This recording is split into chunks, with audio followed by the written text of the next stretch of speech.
Alô, alô a todos, me perdoe aí o ligeiro atraso, mas nós vamos começar agora com 4 minutinhos de atraso, tá? Mas aí nós vamos recuperar esses 4 minutos perdidos. Eu tive um problema de conexão, né? Eu ainda acho que tá fazendo sombra aqui no meu ring light, tá? Mas acredito que vai dar certo. Sejam todos bem-vindos. Nós vamos ministrar hoje a aula de atualidades. E aí, essa aula está destinada a todos os níveis, ok?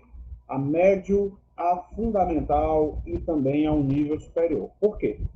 A banca, a banca, a nossa banca, né, a Patativa do Assaré, ela colocou o mesmo conteúdo programático de atualidades para todos os níveis, fundamental, para médio e também para o nível superior. Eu achei isso super estranho.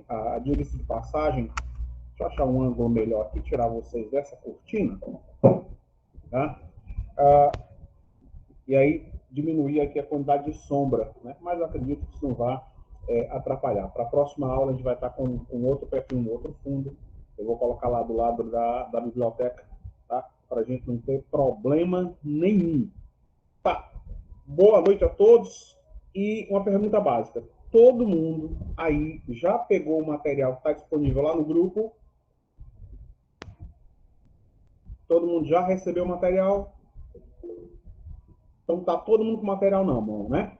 Então, eu vou fazer o seguinte, eu vou abrir aqui o meu material só para a gente dar um zoom e já marcarmos um ritmo de aula, tá? Eu não sei se vocês, nesses 2 minutinhos... Boa noite, Gisela. Gisela com 2 S, é coisa de gente rica. Não sei se já perceberam, mas o meu ritmo ele é um pouco acelerado, tá? Então, se em algum momento eu estiver muito acelerado para vocês, Brando, pé no freio, não entendi determinado ponto. Aí eu volto. Por que nós estamos acelerados? A nossa prova é logo logo, o conteúdo é desse tamanho, e nós temos 3 aulas. Eu, particularmente, tenho 3 aulas. Então, nós vamos dividir da seguinte maneira. Primeira aula, nós vamos trabalhar Brasil e Ceará, que é a aula de hoje. A segunda aula, exclusivamente Iguatu. Clima, relevo, vegetação, economia, curiosidade, cultura, arte. Por quê? Porque a Universidade Patativa do Assaré, ela colocou no conteúdo programático dela esse aspecto, tá? E a prova que ela fez, várias provas que ela fez, inclusive uma prova antiga de Iguatu, eu vou mostrar daqui a pouco as questões para vocês, ela cobra esse aspecto. E aí o que acontece? No site da Prefeitura de Iguatu, tá, tem muitas informações que estão minimamente desatualizadas. Tem informações de 2010, tem informações de 2013, tem informações de 2012, e nós não podemos trabalhar com esses dados desatualizados. Tá? Então, todas as informações relativas a Iguatu, elas foram atualizadas para 2020 e 2021. Né? Sim, tem dar um gás só focado, para não falar de Brasil e Ceará, é uma realidade mais próxima da gente, e depois focar só em Iguatu. Né? Brasão, Hino, Fundação, Santo Padroeiro, tudo isso. Porque eu lembro de algum tempo, um concurso de Aquiraz, e o psicopata, eu só posso definir a pessoa como psicopata, tá? O psicopata que elaborou a prova de Aquiraz, eu acho que foi pró-município, né? O que é que acontece? Ele cobrou perguntando qual era a imagem que estava no teto da igreja matriz de Aquiraz. Aí você fica pensando, pô, mas como é que eu vou saber qual é a imagem que está no teto? Tem que saber. Eu sabia. Eu coloquei no aulão de véspera, caiu na prova, o aluno acertou. São José de Ribamar, da Igreja Matriz de São José de Ribamar. Então, para que nós não caiamos nesse tipo de armadilha que é comum às bancas, especialmente essa banca Patativa do Assaré, a Universidade Patativa do Assaré, porque ela não tem um padrão bem definido. Quando eu digo ela não tem um padrão bem definido, ela tem provas em que ela coloca as questões A, B, C, D, e tem provas que ela coloca a questão A, B, C, D, E. Então, qual é o padrão que ela definiu aí? Nenhum. Agora, o que é que comumente essa banca cobra em todos os concursos, todas as provas que eu acessei dela, tá? O que é que comumente ela cobra? Vou colocar aqui no chat para que você tenha acesso direto. Então, vamos lá. os assuntos mais comuns que essa banca cobra. Primeiro assunto mais comum, as questões relativas a meio ambiente. Primeiro assunto, muito comum. Segundo assunto, muito comum, política nacional, certo? Cuidado aqui. Política nacional, e ela já cobrou uma coisa estranhíssima.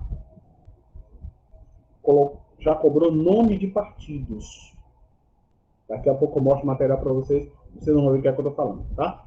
Outro assunto comum que ela cobra, tá tudo dentro do nosso conteúdo programático, economia. Então, economia nacional, claro, internacional e regional. Qual é o potencial econômico de Iguatu? O que é que Iguatu vende, produz, cria, que influencia a economia? A população de Iguatu é urbana ou é rural? Ela está em qual setor? Primário, secundário, terciário? Tá? Então, muito cuidado com isso daí. Quarto tópico, né, que a banca cobra, nós já vimos, ó, meio ambiente, política, economia, sociedade. Aí aqui vai entrar índice de desenvolvimento humano, vai entrar um aspecto aqui que todos nós escutamos, saúde. Agora nós temos HN36, a nova gripe. Nova gripe, não é a Omicron, não é a variante da Covid-19. Tá? Então, esse aspecto também pode ser cobrado. Saúde, índice de vacinação do Brasil, índice de morte, né? Quais são as vacinas que são aplicadas no Brasil. A banca cobra e trabalha dentro dessa linha comumente. Tá? 5 assuntos que ela cobra. Esse assunto aqui não é muito a vibe dessa banca, mas todas as vezes que ela cobrou, ela trouxe prejuízo para os candidatos. Esse aqui, ó, cultura e arte. Toda vida que cai esse assunto de cultura e arte, isso prejudica o candidato assustadoramente, porque é um universo, né? Quer ver um exemplo? Qual é a edição de 2021 do Festival de Gramado? 41ª, 42ª, 46ª? Qual? Qual foi o tema da escola campeã, samba enredo da escola campeã de 2021? Valendo aí o primeiro lugar na prefeitura de Iguatu. Seja lá para qual cargo. Digam aí, mandem para mim aí no chat. Qual foi o samba enredo campeão do Carnaval de 2021? O IB garante aí que você vai, se você acertar essa questão, agora, me dizendo o nome do samba enredo, é garantido que você vai estar lá nas cabeças. Tá? Tá entre os 10 primeiros lugares. Qual?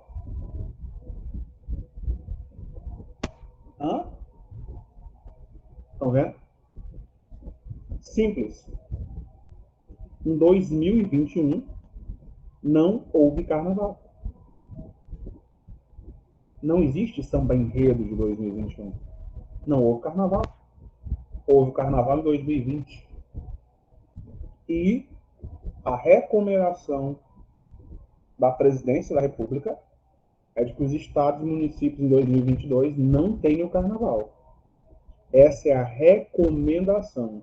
No entanto, o Rio de Janeiro já está, cientistas do Rio, vinculados a alguns da Fiocruz, afirmam que não tem problema, pode ter o carnaval.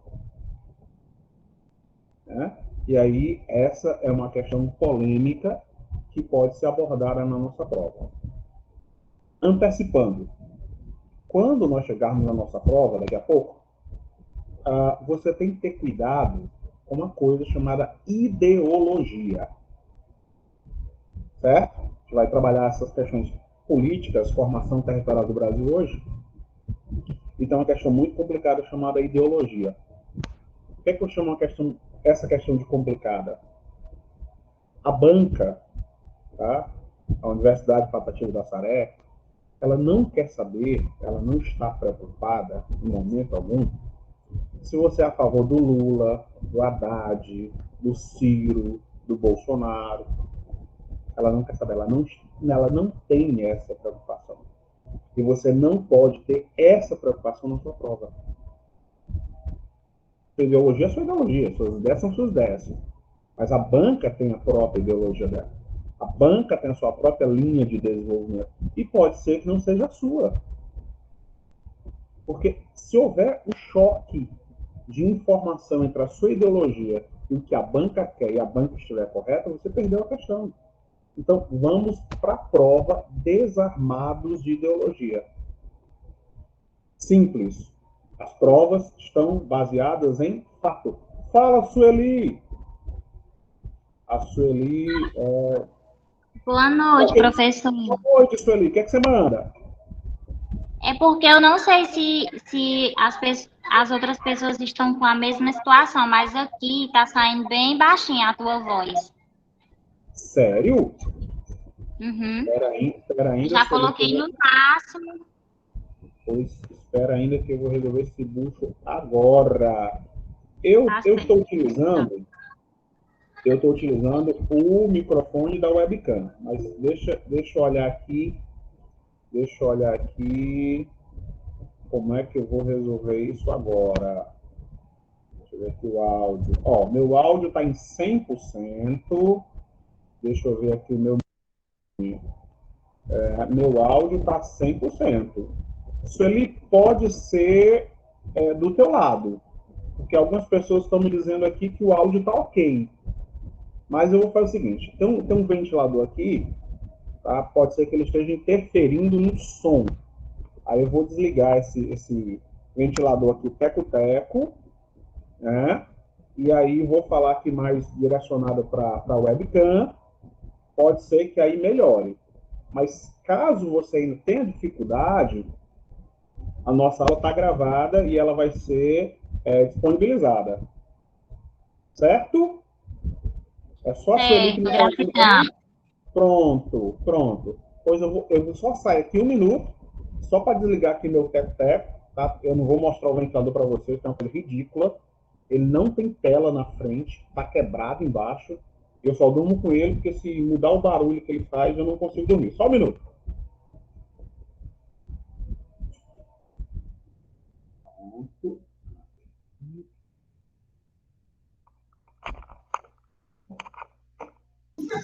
Comigo tinha dado o mesmo problema, mas eu troquei o celular e deu certo.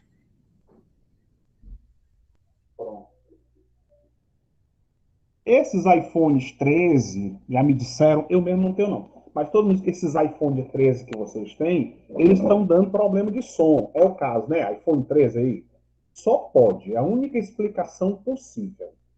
O meu celular, minha Nossa Senhora do Perpétuo Socorro. Pronto, vamos lá? Agora sim, deixa eu mostrar para vocês. Deixa eu dar deixa eu achar aqui, cadê? Aula 01. Cadê? Pronto. Aula 01, Prefeitura de Iguatu. Deixa eu ver se é isso. Não, não é isso aqui, é daqui a pouco. Pronto. Pá, pá, pá, pá, pá. Não. Pá, pá, pá, pá, pá. Não é isso aqui. Pronto. Deixa eu abrir aqui meu PDF. Pronto, tá aqui. Agora sim.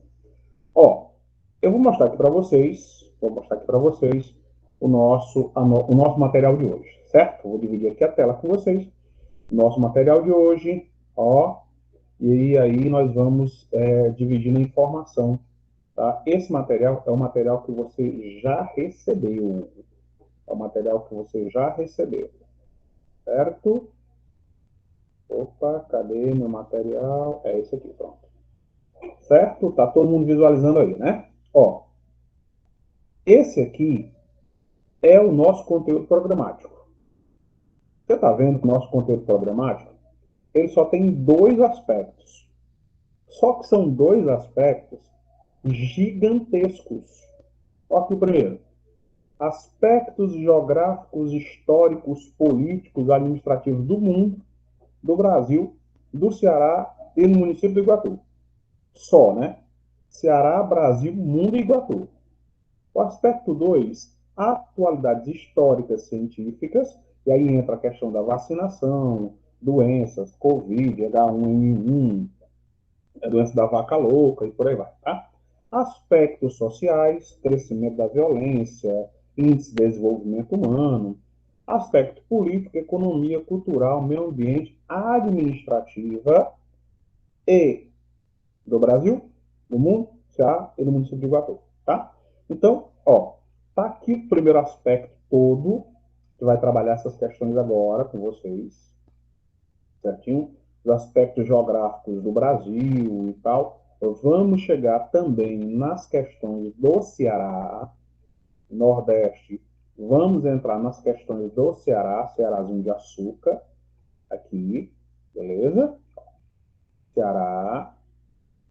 Essa parte relativa a Iguatu, ó, começa aqui, Iguatu, certo? Área, bioma, papapá, posição geográfica, relevo e tal, isso tudo vai ficar para a aula seguinte.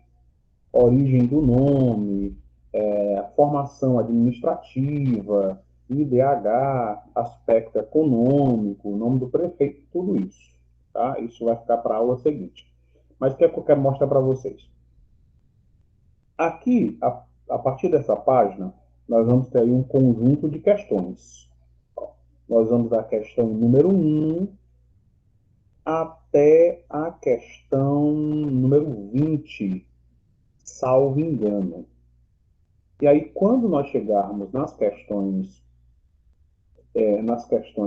relativas à banca, por exemplo, essa daqui, ó. Essa questão número 10, da CEPOG, né, ela foi feita pela Universidade Patativa do Açaré. E ela só tem ABCD. Outras questões que nós elaboramos, aqui, ó, 14, essas questões sobre Iguatu, a maior parte delas, acho que 95% das questões sobre Iguatu, elas foram elaboradas por mim e por outros professores que trabalham com a atualidade comigo. Certo? Por que isso? Porque simplesmente não existem questões mais recentes sobre Iguatu. Não existem questões mais aprofundadas. Existem algumas questões? Existem. Tá? Então, hoje nós vamos concentrar em quê? Em Brasil e alguns aspectos do Ceará. Certinho? Então, como é que vai acontecer a nossa história aqui? Eu sigo um modelo bem tradicional. Eu não sei se agrada a todos, né? Mas deixa eu dizer o que é meu modelo bem tradicional. Faço conteúdo, né? Nós desenvolvemos o conteúdo e depois nós resolvemos questões. Sempre. Não existe aula só de conteúdo e nem existe aula só de resolução de questões. Salvo se vocês quiserem aula só de resolução de questões. Ah, não, Branda, a gente quer só resolver questões. 2 aulas aí só resolvendo questões. Aí é a critério de vocês. Mas a minha recomendação sempre é a mesma. Tá? Sempre é a mesma. Resolver questões. Certo? Como o programa ele abrange fundamental, médio e superior, já aconteceu por diversas vezes de a banca colocar as mesmas questões no fundamental, no médio e no superior. É muito comum até. Tá? Mas o que é que vai mudar? O nível de cobrança dessas questões. O nível de cobrança. O assunto vai ser... Marcos Vinícius, BRICS entra em economia. BRICS entra em economia. Tá? Então, podemos já começar o conteúdo, descer a sola Se não houver nenhuma outro problema de áudio e tal, eu vou começar com um conteúdo, falar sobre a evolução territorial do Brasil, falar sobre a evolução territorial e as características do Ceará, e aí nós vamos resolver as nossas questões. Nós temos aí 20 questões, eu acredito que nós vamos resolver hoje umas 10, 12, mais ou menos isso, tá? Num ritmo que consiga compreender. Tranquilo? Então vamos lá. Eu vou dividir aqui com vocês agora o meu PowerPoint, e aí pós-aula o curso vai disponibilizar esse PowerPoint para vocês. Prontinho. Tá aqui. Deixa eu abrir aqui meu PowerPoint. Pronto. Tá? Ó, nós temos aqui a divisão territorial política administrativa do Brasil, né? O nosso país maravilhoso. Esse país aqui tem tudo para dar certo. O que estraga nesse país é uma coisa só, é a população. A população brasileira não é brinquedo, é difícil pra caramba. Então, você está vendo bem aqui, ó, o Brasil. Beleza? Tá aqui o Brasil, com pintado e tal. O Brasil, ele é um país gigantesco, tá? A prova disso é que é mais barato você sair daqui do Cearazinho de Açúcar, aí da região do Crato, da região centro-sul do estado, de onde você está, ou de qualquer ponto do Ceará que você esteja nos assistindo, é mais fácil você sair daqui para cá, para a África, para a Europa ou para os Estados Unidos, é mais fácil, mais rápido e mais barato do que você viajar do Cearazinho para o Rio Grande do Sul. Né? Se você for do Ceará para Portugal, são 7 horas. Se você for do Ceará para o Rio Grande do Sul, dependendo da escala, você vai ter entre 9 e 12 horas. Como o nosso país é muito grande, ele não está em apenas o hemisfério. Você aprendeu lá em 1900 lá vai pedra, lá no seu ensino fundamental, no médio e tal, que nós temos uma linha imaginária, a tal da linha do Equador. E essa linha do Equador divide o nosso planeta em duas porções. A parte de cima, por assim dizer, é o hemisfério norte. E a parte de baixo é o hemisfério sul. O Brasil está simultaneamente nos dois hemisférios. O Brasil, a maior parte dele está no hemisfério meridional, ou hemisfério sul, e uma parte dele está no hemisfério setentrional. Lá no Amapá, capital é o Macapá, né? Lá tem um estádio de futebol chamado Zerão. Nesse estádio Zerão, você joga metade do jogo no hemisfério sul, abaixo da linha do Equador, e a outra metade no hemisfério norte, né, acima da linha do Equador. O nosso país é muito grande, tá? E aí tem esse bizu aqui, ó. Área descontínua e área contínua. O que é isso? Todos os estados brasileiros estão ligados ao Brasil. O Brasil não tem nenhum estado fora da sua área territorial. Mas os americanos, eles têm 2 estados, aqui ó, os americanos, têm 2 estados fora da sua área territorial. Um estado é o Alasca e outro estado é o Havaí. Então, quando você considera área descontínua, ou seja, áreas que não estão diretamente ligadas ao país, o Brasil é o 6º. Se você contar área contínua, todos os estados que estão ligados ao nosso país, o Brasil é o 5º, superando os americanos, em área, mas não em população. Tá? O nosso país tem uma vizinhança que eu vou dizer para vocês. A vizinhança do Brasil não é brinquedo. Nós só temos vizinhos da pesada, de verdade. Mas não adianta fazer a confusão e não poder provar, né? Olha aqui, o primeiro vizinho. Colômbia, maior produtor de cocaína do planeta. Segundo vizinho da pesada, Peru, segundo maior produtor de cocaína do planeta. Terceiro vizinho da pesada, Bolívia, terceiro maior produtor de cocaína do planeta. Depois, Paraguai. A produção de maconha do Paraguai supera a produção de soja, frango, milho e arroz. Não é o maior do planeta, mas está entre um dos maiores produtores. E, para piorar, a nossa maior fronteira terrestre é justamente aqui. A nossa maior fronteira terrestre é justamente com a Bolívia. Tá? E o Brasil começou no governo Luiz Inácio, tomou corpo no governo da dona Dilma, ganhou energia no governo do senhor Michel Temer, uma ferrovia que liga o Oceano Atlântico ao Oceano Pacífico. O que você vai perceber aqui? Que o Brasil faz fronteira com todo mundo, menos 2 países. Esse aqui, deixa eu apagar esse troço aqui, tá? Vem aqui, cadê? Pronto.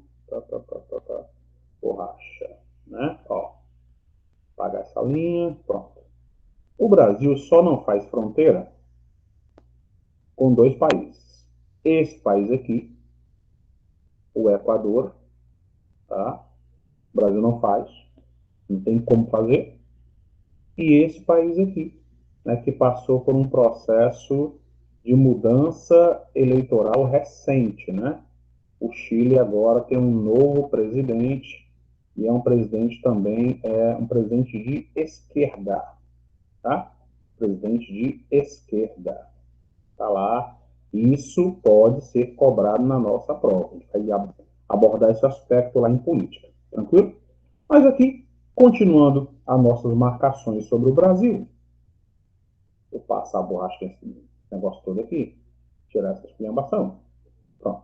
Aí nós já vimos que os países vizinhos ao Brasil são países aí caceteiros, né? E o Brasil, como todo país, tem a sua área territorial e tem uma coisa, né, que os países possuem, chamada de soberania. As leis brasileiras e a área territorial brasileira é uma área soberana. Ok? Então, o bandido fugiu para a Bolívia, a Polícia Federal Brasileira, sem autorização, sem parceria do governo da Bolívia, ele não pode atravessar a fronteira. Tá? E aí o nosso país tem pontos extremos, onde ele começa e onde ele termina. Né? Na porção norte, aqui, ó, já na divisa com a Venezuela, na fronteira com a Venezuela, nós vamos ter aí a Serra do Caburaí. No extremo oposto, nós vamos ter o tal do Arroio Chuí. Né? Você aprendeu isso lá no ensino fundamental, há milhões de anos.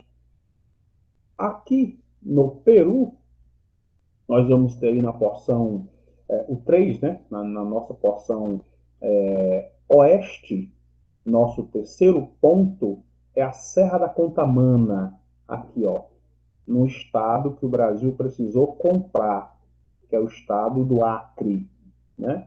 E na porção leste, que é onde o sol nasce primeiro no nosso país, nós temos aqui em João Pessoa, né? Em João Pessoa, um ponto que é o monte, né? A serra, o Cabo Branco. Né? Eu estive lá faz muito tempo mesmo, faz só uma década, mais de uma década, 12 anos, tá? Aqui, ó, Cabo Branco, é um conjunto de falésias, muito bonito, então tá mal cuidado, mas é muito bonito. Então, o Brasil faz fronteira com todos os estados, menos com Chile e com Equador, possui ilhas oceânicas nessa faixa aqui do Nordeste e do Sudeste, tá? Entre elas, nós vamos ter a ilha de Fernando de Noronha, caríssimo. Cada dia que você passa lá, você paga uma taxa de permanência ambiental. Eu não conheço, aí não tive grana para ir. Tá? E, muito recentemente, as pessoas têm falado, o Brasil tem descoberto petróleo de pré-sal. Bem, daqui, ó, do Amapá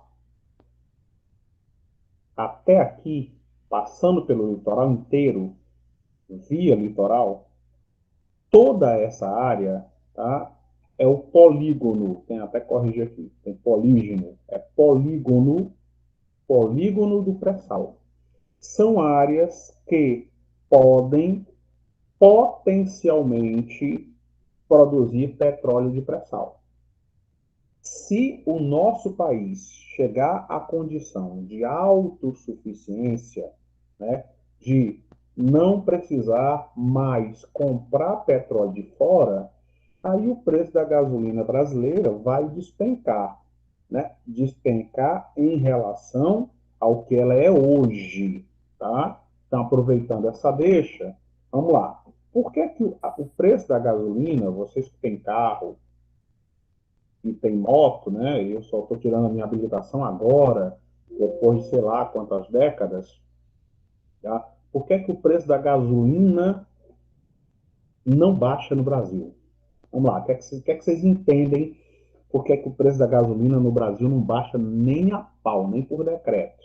Eu não sei quanto é que está por aí no Crato, mas ontem eu vi de 6,77.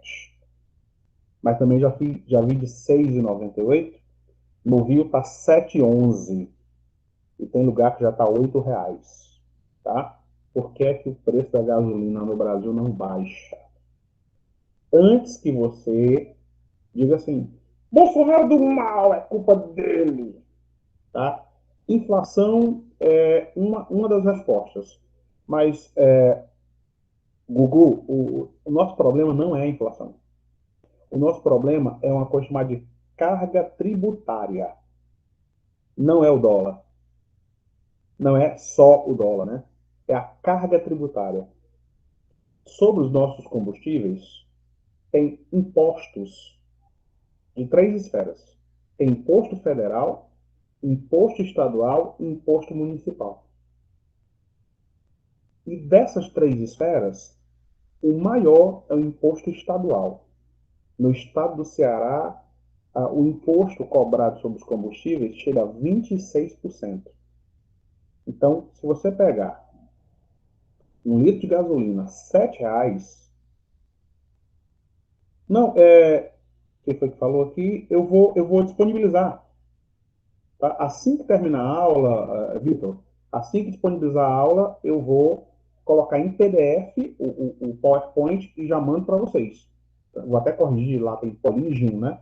Vou corrigir para polígono e aí já mando para vocês. Todo o material produzido em sala, nas nossas aulas, vai ficar disponível para vocês logo após a aula, se não antes. Geralmente eu mando antes.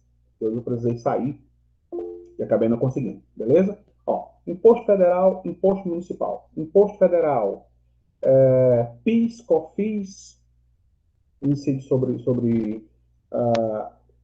os combustíveis. Imposto estadual, ICMS, imposto sobre circulação de mercadorias e serviços, e imposto municipal, ISS, imposto sobre serviço. Aí, isso aí já aumenta a nossa gasolina assustadoramente. Aí entra a questão da inflação, que é o aumento geral de preços, e aumenta também a questão do dólar, porque o petróleo é negociado em dólar. Então, quando o dólar aumenta, o preço do petróleo aumenta. O preço do petróleo aumenta, significa que tudo vai aumentar de preço. Tudo. Feijão, arroz, carne, batata, frango. Aí você fica pensando, rapaz, o frango que eu não como petróleo. Então, como é que o diabo desse preço vai aumentar o preço da carne do frango se o frango não come petróleo? Ou o frango não come petróleo? Vamos lá. O frango é transportado, não é transportado? A grade que ele é transportada é de plástico. Plástico vem de petróleo. Pneu do caminhão, petróleo. O asfalto, petróleo. O agrotóxico que foi utilizado na plantação de soja, que entra na ração do frango, petróleo. A embalagem, petróleo. Defensivo agrícola, petróleo. Câmara frigorífica que manteve a carne do frango, petróleo. Afeta toda a cadeia produtiva. E o Brasil tem um potencial petrolífero gigantesco. Tranquilo? Vamos lá. entendido a questão do polígono do pré-sal, polígono, posteriormente nós voltaremos a essa mesma questão, né? A gente vai falar de economia, de energia e tal. Então, vamos lá. Sacode aqui na questão. Nós já vimos aqui, formação territorial do Brasil. Claro que o Brasil, ele não começou, ele não surgiu da noite para o dia, e nem sempre ele teve esse tamanho que ele tem hoje, né? Nosso país é imenso, né? Você, quando viajar aí pelo Brasil, já concursado nas primeiras férias aí da Prefeitura de Iguatu e tal, vai conhecer, você vai gastar uma grana para conhecer o Brasil, né? Quem já conhece, conhecer o Ceará já dá trabalho e já custa caro, né? O Ceará tem 184 municípios. 184 municípios. O engraçado é que os maiores municípios do estado do Ceará, todos eles estão no interior. Os grandes municípios não estão no litoral. Vou explicar por que agora, quando a gente fala de Brasil. Vamos lá. O processo de formação territorial do Brasil, vou colocar aqui, vou colocar um apontador laser, né? Pronto, aqui, ó, melhor do que riscar. Pronto. Você conhece a história oficial, né? Em fevereiro de 1500, um navegador espanhol esteve aqui no Ceará, Vicente Yanes Pizon, mas por causa desse tratado, chamado Tratado de Tordesilhas, de 1494, esse tratado dividia as terras descobertas entre Portugal e Espanha. Todas as terras litorâneas, ou a leste, pertenciam a Portugal. E as terras a oeste, a partir dessa linha imaginária, a partir da cidade de Tordesilhas, lá na costa africana, 494 léguas marinhas, pertenciam à Espanha. Ou seja, menos da metade do Brasil que nós conhecemos hoje pertencia de fato a Portugal. A maior parte pertencia à Espanha. Então, o que é que aconteceu? Você está vendo que as nossas capitanias hereditárias, elas começavam no litoral e se estendiam até essa linha imaginária. E você vai ver, por exemplo, que existia aqui a capitania do Rio Grande. Não existia Rio Grande do Norte, o nome era Rio Grande.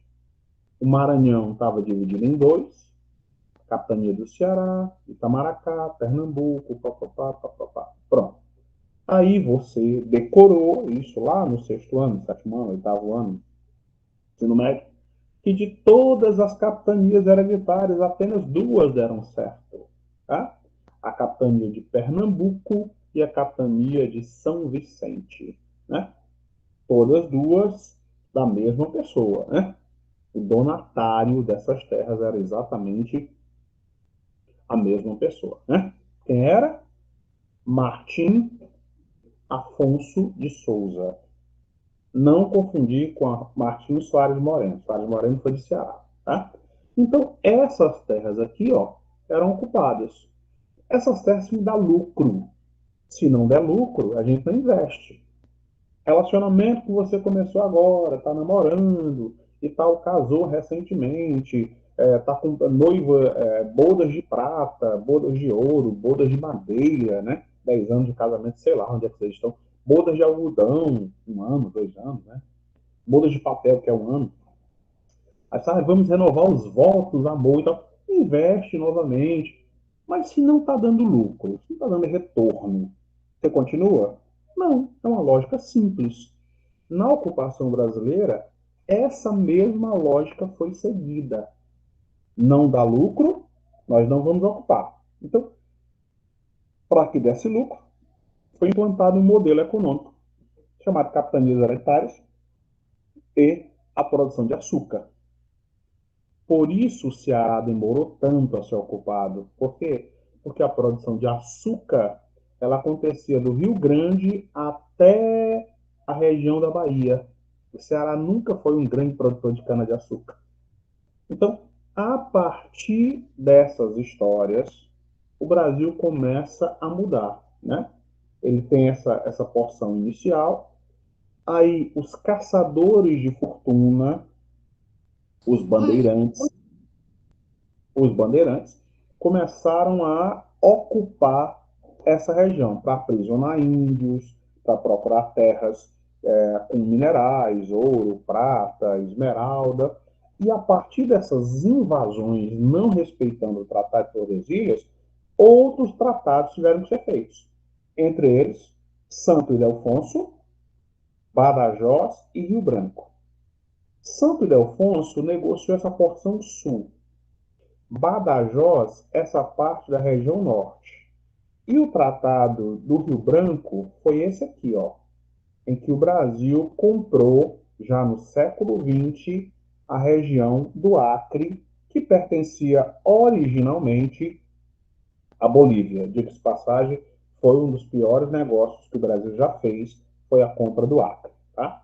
Nós temos aqui, está todo mundo visualizando, a evolução de todos os estados brasileiros.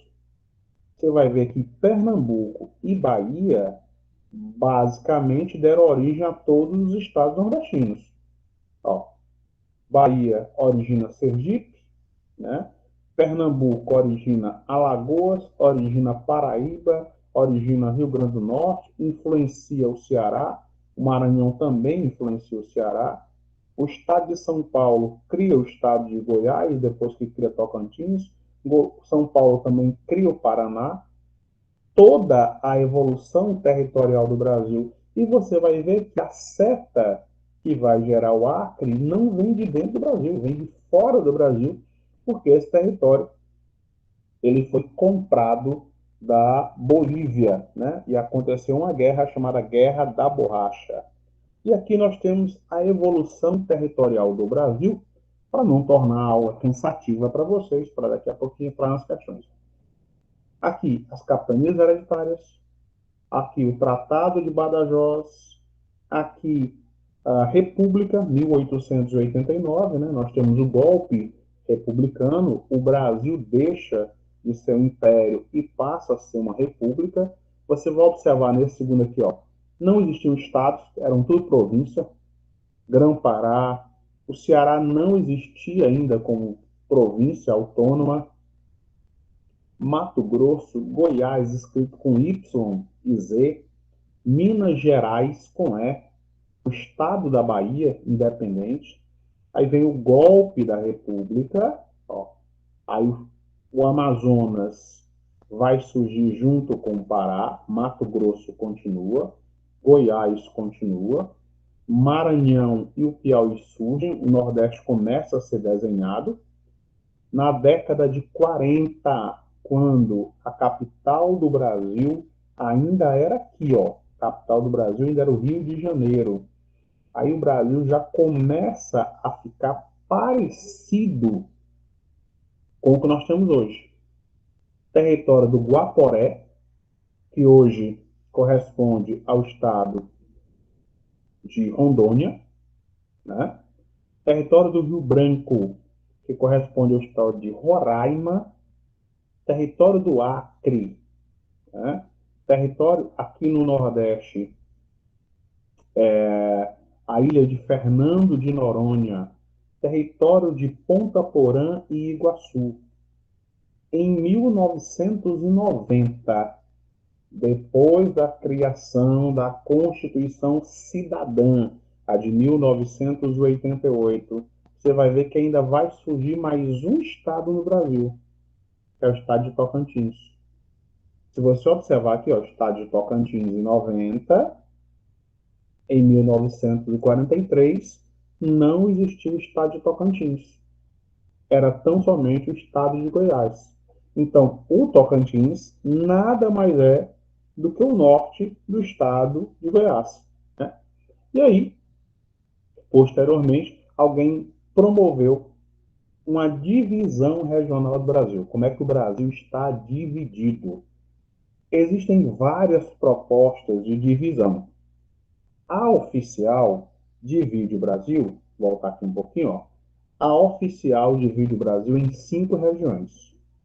Região Norte, região Nordeste, região Centro-Oeste, região Sudeste e região Sul.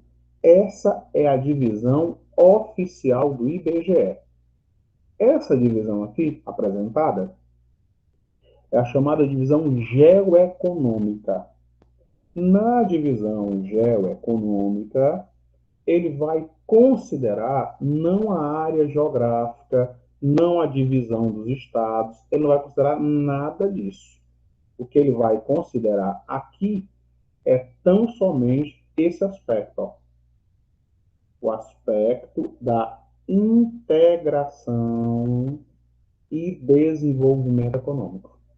Então, nessa divisão que não é oficial, nós temos o Brasil dividido em 3 pedaços: a região amazônica, a região do Nordeste e a região Centro-Sul. Observem, porém, que você vai ver bem aqui que um pedaço do Maranhão está simultaneamente na Amazônia e está no Nordeste. Assim como um pedaço de Minas Gerais está simultaneamente no Centro-Oeste e no Nordeste. Por quê? Porque os limites estaduais e regionais, eles não são respeitados. Não importa o limite. O aspecto que é valorizado aqui é o aspecto de desenvolvimento ou de integração econômica. E, por fim, a região mais rica é o Centro-Sul. E aí o Centro-Sul vai pegar uma parte da região Norte, uma parte da região Nordeste, uma parte da Centro-Oeste. Tá? Essa divisão foi proposta na década de 60, 1967, quando o Brasil estava vivendo o regime ou a ditadura militar. Né? E aí a polêmica, que é uma das zonas de conforto comuns da nossa banca, tá? Que é a questão da Amazônia. Vocês devem estar acompanhando, vocês devem estar, não, vocês estão acompanhando, né? Por questões um tanto quanto óbvias, a nossa prova daqui a pouco acontece, que é a polêmica sobre a queimada na Amazônia. Todos os dias nós temos a notícia. Houve um aumento das queimadas da Amazônia dentro do governo de Jair Bolsonaro. Maior queimada da Amazônia desde 1914, desde 2012, desde 2013. Cuidado quando pegar essas informações. Tá? Aumento das queimadas. Tá. Qual o critério? Onde? Que período? Tradicionalmente, as queimadas na Amazônia e no Cerrado aumentam no segundo semestre. Sempre. Isso acontece desde sempre, que é justamente o período mais seco, onde há uma incidência maior de ventos. E muitas dessas queimadas são queimadas criminosas, sim. Quem define isso? O INPE, Instituto Nacional de Pesquisas Aeroespaciais. E aí um jornal diz, houve um aumento das queimadas da Amazônia. Depois o INPE diz, houve uma redução das queimadas da Amazônia em 30%, 40%, 50%. Aí eu tenho duas informações. E agora? Eu acredito em qual informação? Dica para resolver as questões. Se a minha prova tem um texto, ela tem um gráfico, ela tem um mapa, e as informações não se chocam, não se contradizem, uma não nega a outra, você sempre vai partir da informação que o texto, o gráfico, está correto. A não ser que haja uma contradição, um choque de informações. E aí vem a questão da ideologia. Para um ponto ser discutido, derrubado ou questionado, ele tem que ter uma bibliografia. Eu não posso simplesmente chegar na prova, eu não gostei dessa questão, vou entrar com recurso. Não funciona assim. Tem que ter uma base bibliográfica, tá? Nós fizemos aí a prova da FunSaúde muito recentemente, várias questões anuladas, prova muito estranha, né? Mas tá lá. Todo recurso que foi interposto tem uma bibliografia. Você tem que ter uma justificativa coerente. Ó. Essa questão está contradizendo isso e aquilo. Então, quando você pega essas informações sobre a Amazônia, não fique na primeira informação. Procure a segunda, a terceira e compare as informações. Por quê? Porque houve um aumento das queimadas na Amazônia. Só que muitas vezes o jornal não diz qual foi a Amazônia. Se foi a Amazônia real, se foi a Amazônia legal ou se foi a Amazônia internacional. Pode ter acontecido o aumento das queimadas fora do Brasil, dentro da Amazônia, mas fora do Brasil. Por isso, ó, olha só a diferença entre a história da Amazônia, ok? Quando nós falamos de Amazônia, nós estamos falando especificamente de quê, né? Vamos lá. Disso aqui que nós estamos falando, ó. Quando nós falamos de Amazônia, nós temos 3 classificações para a Amazônia. Bem aqui no canto, deixa eu colocar um laser. Pronto, aqui, ó. Tá vendo? Essa daqui é a Amazônia Internacional, que é a Amazônia que foge à área territorial do Brasil e vai para outros países. Ó. Peru, Bolívia, Equador, Colômbia, Venezuela, Guiana Francesa, Suriname, toda essa área é a área da Amazônia Internacional. Tá? A Amazônia legal, é a Amazônia que está dentro da área territorial brasileira. Amazônia legal é o que está definido pela lei. A Amazônia Legal, ela determina que toda essa área em verde é a Amazônia e essa área em branco também é a Amazônia. Ó. Norte do Mato Grosso, oeste do Maranhão, norte do Tocantins. Tudo isso é Amazônia Legal. A Amazônia Real. A Amazônia Real é só a região norte. Então, dentro da Amazônia Real, não entra o Maranhão, não entra Mato Grosso, nem entra o norte de Goiás. Nada disso entra na Amazônia Real. A Amazônia Real é isso aqui, ó. Apenas região norte do Brasil. E se você olhar com atenção, você vai ver que a Amazônia tem 7 milhões de quilômetros quadrados. 7 milhões. Desses 7 milhões da Amazônia total, 5 são do Brasil. 5. Metade do continente sul-americano, mais da metade, 59% do território brasileiro. Então, quando você escuta, a Amazônia é brasileira. A maior parte dela é brasileira. Maior parte dela é brasileira. É integralmente brasileira? Não. Maior parte é do Brasil. Maior parte é do Brasil. Incluindo todo o potencial político, econômico, farmacológico, plantas, animais, insetos, petróleo, minerais, tudo que está aí dentro dessa área é de competência do governo brasileiro. Um dia, num passado remoto, nós escutamos uma bobagem sem tamanho, e essa bobagem continua sendo reproduzida, né, de que a Amazônia é o pulmão do mundo. Não foi, não é e jamais será.